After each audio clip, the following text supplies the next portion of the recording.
Someone offers advice and trying to control you by telling what to do, I don't want your advice!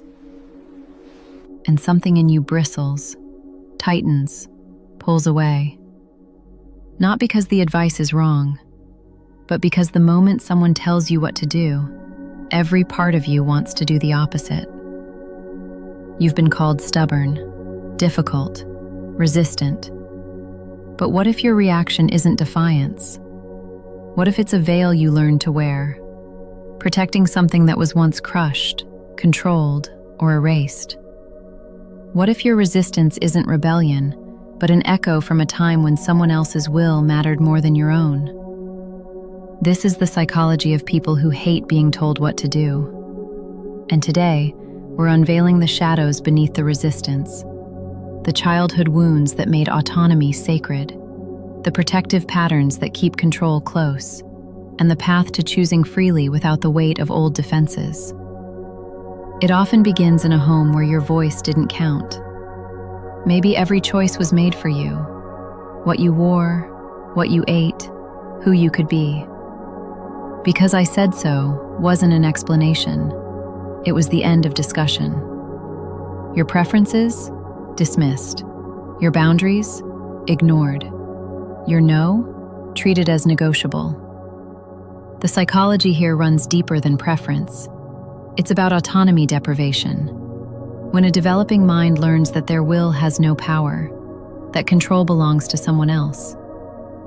Children in these environments develop what psychologists call psychological reactance, an intense need to restore freedom when it feels threatened. The nervous system creates a simple equation: being told what to do equals loss of self.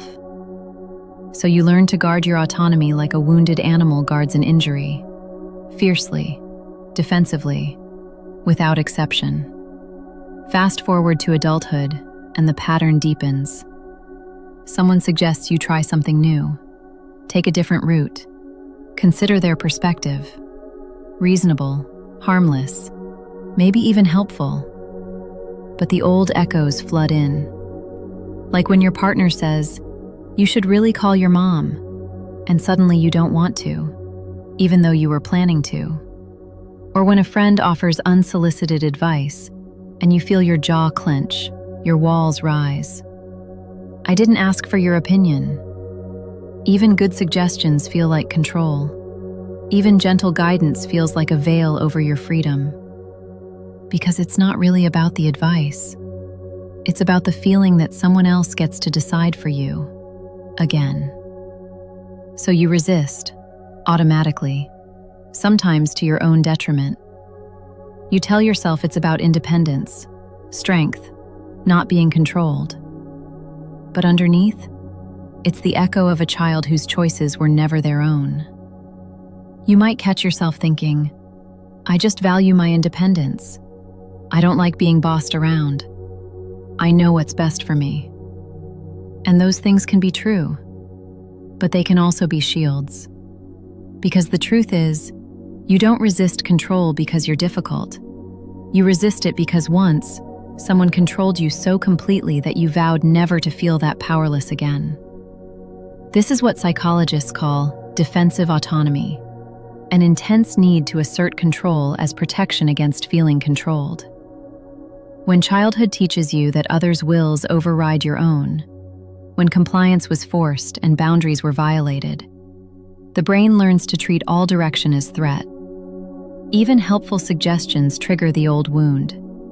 If I let them influence me, I lose myself.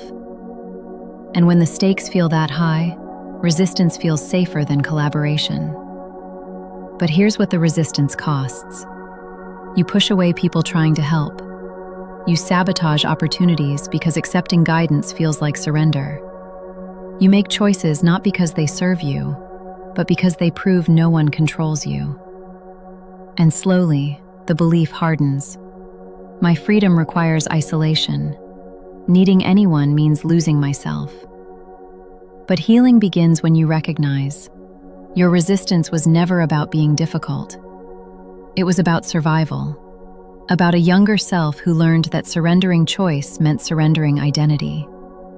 That child built a veil of defiance to protect what little power they had. But you're not that child anymore. The path forward isn't about becoming compliant. It's about distinguishing between collaboration and control. Start here. Ask that younger self, what happened when someone told you what to do? What did you lose? What were you protecting? Were you punished for having preferences? Overridden when you said no? Made to feel your will didn't matter? Then gently test a new pattern. Try this. When someone offers advice, pause before the automatic no rises. Notice the tightness in your chest. That's the old echo, not the present moment. Ask yourself, is this person trying to control me or connect with me? If it's control, set a boundary. But if it's connection, consider that accepting input doesn't erase you. And here's the second step. Practice accepting small suggestions without losing yourself. Let someone recommend a restaurant.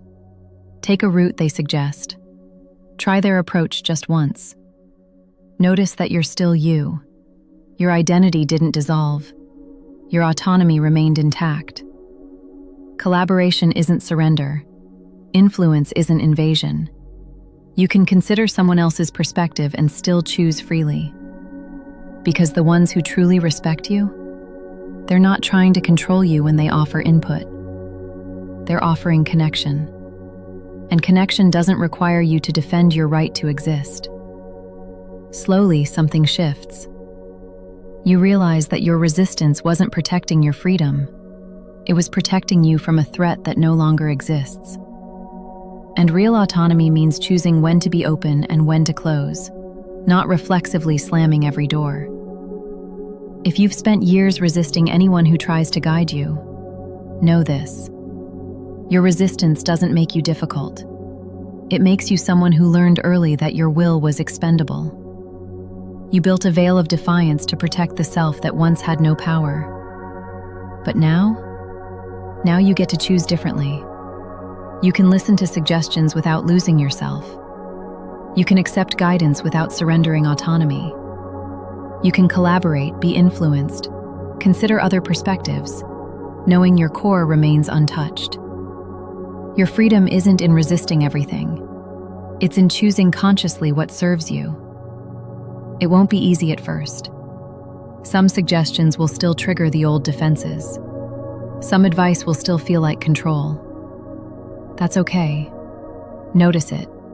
Name it. Then ask, is this the past speaking or the present?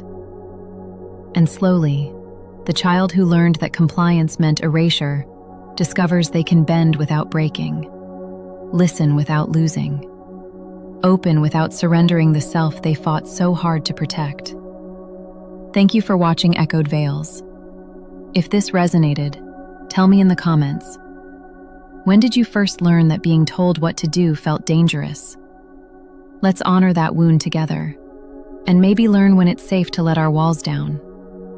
And if you want more quiet explorations like this, subscribe. You're not alone on this path.